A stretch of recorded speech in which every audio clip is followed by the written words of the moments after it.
Friends, you're in for a very special guest today on the Elite Educator. Her name is Martina Fazzano, and she's been an educator since 2003, serving as a teacher, department head, vice principal, and now principal of St. Elizabeth. Passionate about student engagement and curriculum development, she has contributed to various educational committees, including those focused on Indigenous history, student leadership, and digital learning. Beyond education, her experience is in the music industry, which has helped her bridge the classroom, learning with real-world opportunities. Welcome, Martina. Thank you. Pleasure to be here. So how is it that you got into education? I fought going into education for quite a while, I would say. I had always, done reasonably well at school. I had the very good fortune of having some fantastic teachers in my young life. I also had some fantastic mentors then in high school as well.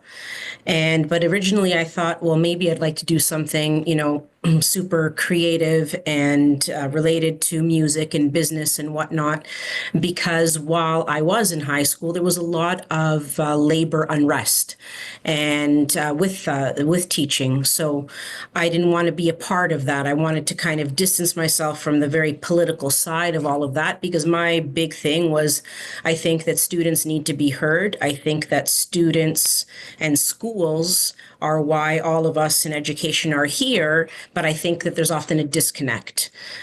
So when push came to shove, though, I did feel strongly that maybe I could have some kind of impact in changing the way school is done. So that's kind of where I, to have a little bit more student voice and to have a little bit more focus on maybe where we could be in education, as opposed to operating in this model that is very much, early 1900s. So you that's mean kind it's of not all reading, writing, and arithmetic anymore? right. So that's kind of that's kind of what led me to do that. I think that, to be the person that I had when I was growing up, I wanted to make sure that students had that in someone else when they went through the system. So that's kind of where the push to education came from. Oh, that's beautiful, and it sounds like you have really moved the things forward, because you have helped to shape where education is going. I mean, music is such a fundamental part of students' lives. I mean, they would sooner listen to music than anything else. But you are providing real life, real world opportunities. Let's talk a little bit about that. Yeah, so in my time as a teacher, I also, as a musician, I also had the opportunity to be kind of straddling two industries, kind of be in the music industry, but also still being in the classroom. And you learn a lot just by, something simple as being in a cover band or in a band with other people. You learn how to navigate relationships. You learn how to, budget with absolutely zero money, because most bands, playing at a local venue aren't necessarily making a whole lot. But I also discovered, when you first get in there, you're like, well, maybe I'm not good enough to play with these people. And you kind of approach it from that perspective. And then you realize it's not just about if I'm a good musician or not. It's also if I'm a good band member, to work hard, to keep kind of going at it, and to be easy to work with was really the key thing that I learned interacting with people in the music industry. When I went on to, I did some work for Seymour Duncan, which is a guitar pickup and guitar equipment manufacturing company based out of Santa Barbara, California. And in working with those people as part of their social media team, you really do get to understand that, there's a lot of different kinds of people. They all have all kinds of gifts. Some are superb musicians, some are great writers. But at the end of the day, being easy to work with is what sets you apart from everyone else. And it's the one constant that exists in, I think, across all industries and in schools as well. For sure. Now, you've also shaped curriculum with revisions to include Indigenous perspectives. Can you elaborate on that a bit? Yeah, I was fortunate to be part of a rather large group of teachers at the board level that were tasked with coming up with ready-made lesson plans and whatnot to integrate the newly revised history, the Canadian World Studies curriculum in Ontario back in 2015. And often what you have is a government will make changes to curriculum. And at the end of the day, however, it's teachers that need to implement, it's boards that need to get those resources in their teachers' hands. So as part of a group of teachers, basically two from each secondary school, we all got together and each one of us was kind of tasked with, okay, this is your topic or this is your series of expectations, come up with some ready-made things that are good to go. That way we can bring all these back from the curriculum department to the teachers and we can start including all of these revisions that were part of the Truth and Reconciliation Commission's calls to action for education. So the sooner you can kind of do that, the more likely all of those lessons are going to start being used by teachers. And as a result, students are going to start finding out about the shared history of this nation that perhaps maybe hadn't really played a big part or a prominent part in some of these very Eurocentric courses like the, grade 10 history courses. Cool. That's really important. So, how have teaching methods evolved over the years you've been a teacher and a principal? I'd like to think that there's been some changes. I know that a lot of our teachers are using technology in ways that, didn't exist when I was in school. However, there's also some teaching practices or some resources that are out there that are very much the same as what they would have been when I was in school. And so in order to meet the needs of the learners that we have in front of us, I do think we need to take some more risk. I do think we need to look at, because teachers in the goodness of their heart, they want to do what's right and do what's good for the students in front of them. And sometimes in the very litigious world that we live in, there's a little bit of fear. And, if I try something that maybe parents think this is too experimental or they think I'm not doing anything that I'm supposed to be doing, there's a lot of that pressure. And so I think in order to sort of escape from the shackles of that pressure, we have to be able to do things that have our students engaged and student achievement at the heart of that. Because if a child is interested and a child is, respecting the person at the front of the room, and there's a certain withedness that the person has, and that's always the challenge too. It's a challenge as an administrator, as a principal, to kind of be, I'm in charge of making sure that I uphold all the policies of my school board and the Education Act and all those things. But sometimes those things are so far removed from the daily life of, a current 16-year-old that you do need to kind of look at, okay, well, is this policy something that perhaps might need to change in the future? Is this something that maybe needs to be flagged? Is this something that, we can look at maybe modernizing or changing or updating?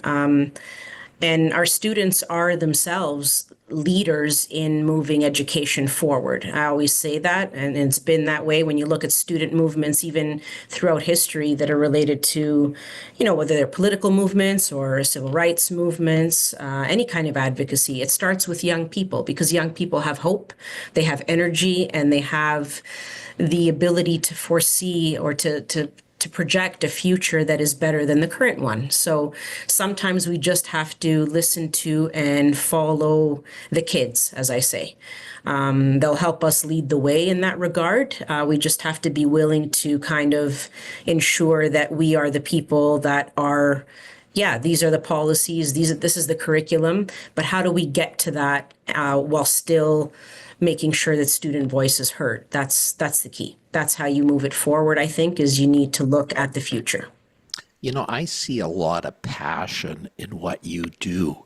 Can you share a particular memorable moment in your career that reaffirmed your passion for education? Yeah, I can. I mean, there's been so many that they're all like, is sometimes you have to look back in the moment. You can't necessarily pick them apart, but I remember having I had a grade 11 class, and some of these students in that class have gone on to themselves become educators. And I've met them at other schools, and I've been, oh my God, hey, yes, of course, I remember you. And we were studying, I was teaching English at the time, and we were studying Macbeth. And one of the students said, Miss, I think it would be an awesome idea because we're reading the part of the play where there's like the banquet and Macbeth is there and he thinks he sees Banquo's ghost and everything else. Why don't we have our own banquet the day after we do, or the day that we're reading that part of the play? And they were really gung-ho about it. And I thought, you know what? Sure, why not? So they all signed up, who was going to be baking things, who was going to be bringing stuff in. Of course, in hindsight, I'm thinking like we probably shouldn't have been doing any of those things. But nonetheless, they organized it. And they were so on the ball with connecting it to what we were learning. I said, sure, go ahead. Well, I happened to be away at a training session on a day where the administration made an announcement that we can't have any parties or food in the classes leading up to a particular date. And I wasn't there, of course. My students heard the announcement and the next day asked, are we still going ahead with the banquet thing? And I'm like, yeah, of course. Well, you guys organize it, of course. So here they are thinking that I'm this rebel who decided to, like, who cares what the administration said, we're doing this anyway. And unbeknownst to me, because I didn't know that that had even been said, there was no memo or anything, and in the day before email. So I was completely unaware that this had been said. And I remember having one student was on watch that day during the party, which I thought was kind of odd. And I asked him what he was doing. And before you know it, he yells out that there's a vice principal coming. And I have never seen so many students move everything out of the way so fast. That room looked like nothing had been going on at all, except like learning with books and pencils and whatnot. And I was kind of shocked, didn't know what was happening. VP was coming to find a student who was absent and whatnot. And when he left, all the kids, cheered and put all the food back out. And I had to say, what's going on? They finally explained what had happened. And in that moment, you kind of realize the thing is, for them, it wasn't so much about, yeah, we have food and it wasn't engaging. Like, we did the work. We did the reading of the play. We had cast all the characters. We had it happen. So much so that when I did come across a student who's now a teacher in our own board and said to me, Miss, do you remember that day that we did the banquet and you didn't know, and then we thought that you were all being the rebel? And I'm like, yeah, I do remember that. So sometimes you do need to have a little bit of fun, but you have to have a balance. So it's definitely, you gotta love what you do. This job in education in general is what I call one of the caring professions. You have to care. And if you don't care about the well-being and about the future and the education of young people, then it's the wrong arena to be in. So For sure. So, do you have extracurricular activities in your school? yes, yes, quite a few. They're constantly happening on any given day. There's different clubs, councils, sports teams, all kinds of things happening So, constantly. how do, And we're a regional arts school, so there's always performances too. oh, perfect. So, how do they shape a student's overall educational experience? Yeah, I think it's one of the core things that I always try to do my best to participate in as a teacher as well, the outside of classroom stuff, because that's where the memories are formed. That's where the relationships are formed. But that's also where you get to know people and get to know students, not in an academic setting.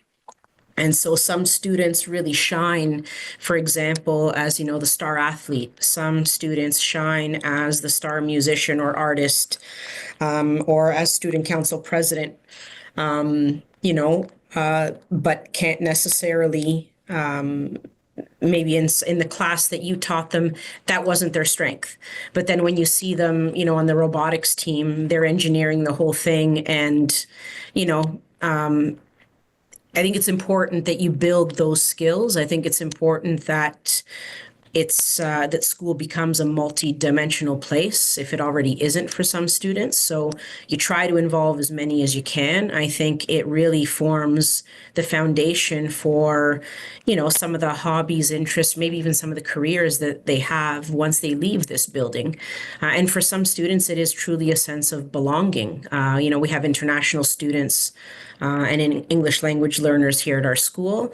And, we have, for example, we have the Nations United Club where some of these students, like that's where they meet their new friends. That's where they get to participate in all the different activities, and often together with their Canadian counterparts. So it's a learning experience for everybody in terms of, I'm a student that, for example, if you were born and raised here in Canada, you may not have that immigrant experience. You don't understand it, but having a friend who has gone through it makes you more empathetic, makes you more understanding, and anytime you can make the world a more compassionate and a better place by building relationships that way. I think it's a great thing.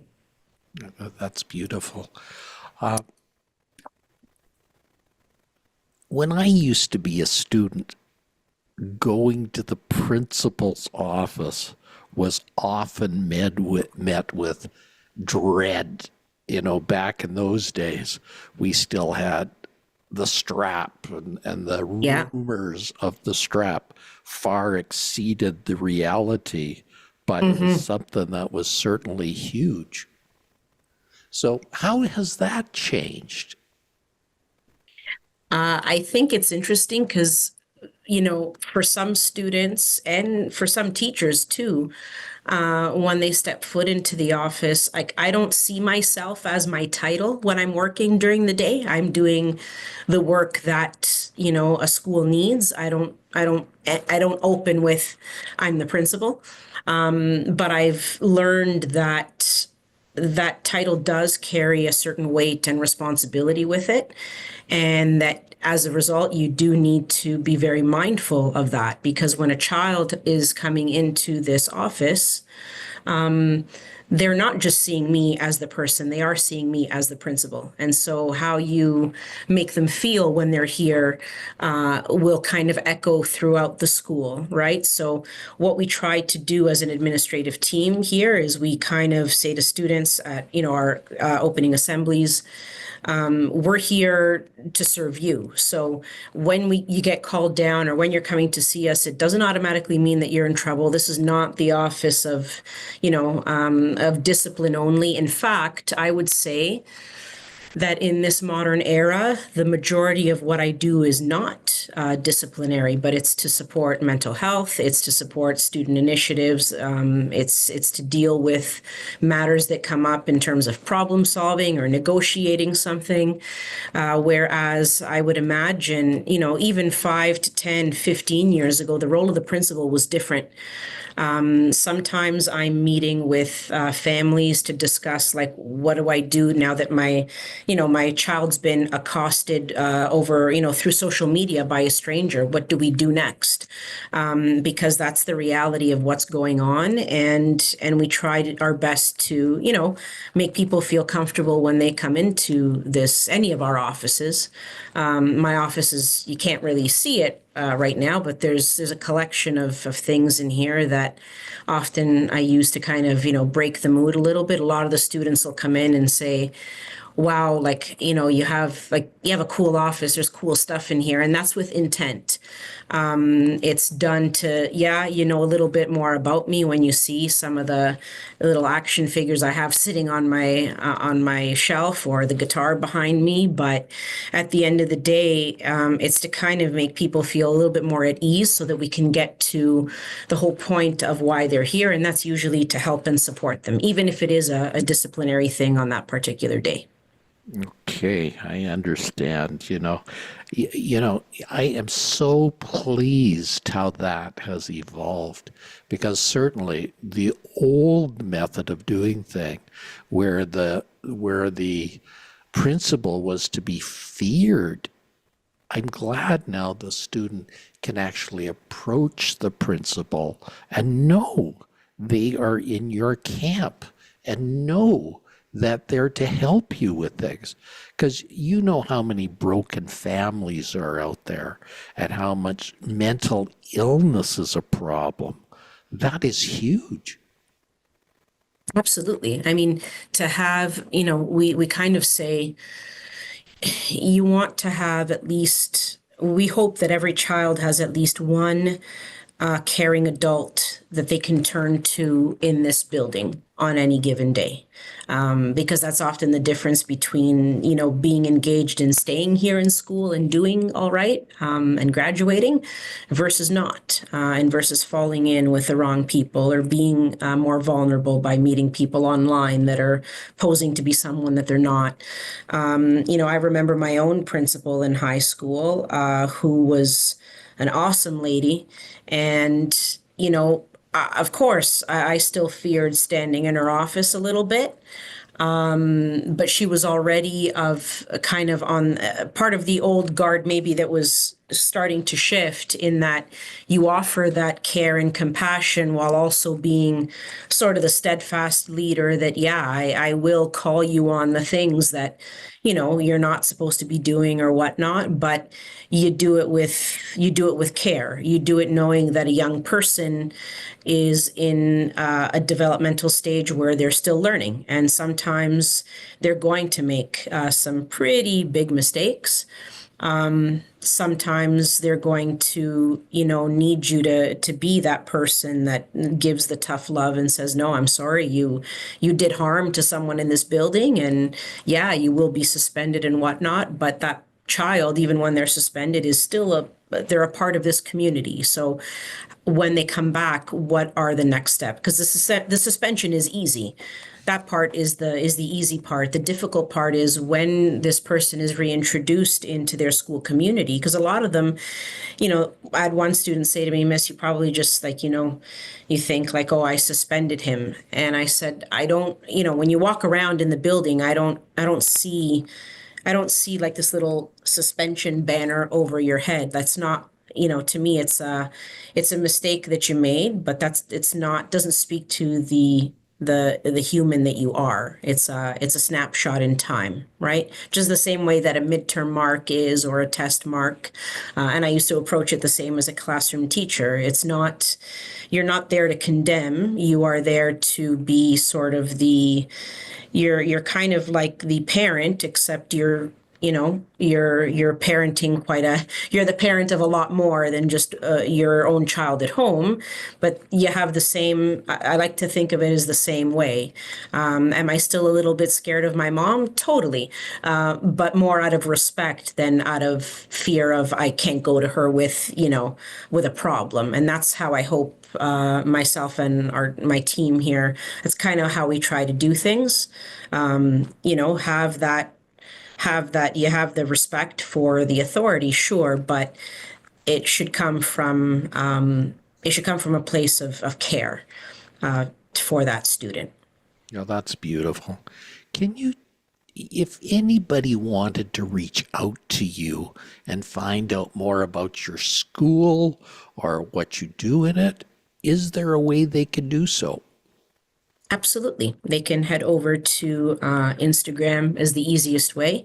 They can check out at St. Elizabeth CHS on Instagram. I'm easily findable as Ms. Martina Fazzano on Instagram, our school website as well. Any of those places. And you can see some of the cool stuff that we're up to here for sure on any given day. I don't even get to capture all of it because there's so much of it going on, so you kind of have to space it out when you post it. But there's a lot of talented people in this building, staff and students, and we're super proud of the things that they do. And we'll probably continue to do because once they leave here, they go on to do some pretty cool stuff as well. You know, from what I can see, you're doing an amazing job.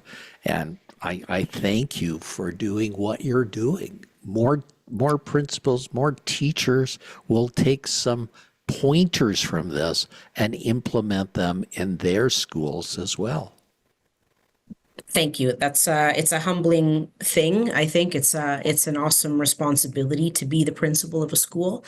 I think that I was at Baruti Kafeli, who's an author and a speaker and former principal, I believe, in the United States. He worked in New Jersey, I think, and he's written several books. But when I heard him speak, he said something that kind of has always stuck with me. And he said, at the end of the day, you ask yourself the question, is this school better off because I lead it? And so that's a question that I tend to ask myself a lot. Some days you're not going to like the answer, and that's just the way life goes. But what I try to do is most days have the work that you do be something that you can say yes to that question more often than not at the end of each day.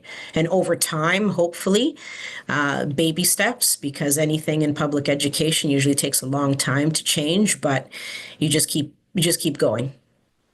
Just keep on getting the next first down, basically, is what I just get to the end of each song, and you'll make it through the set eventually. This has been beautiful, Martina Fazzano. This has been exactly what they need out there.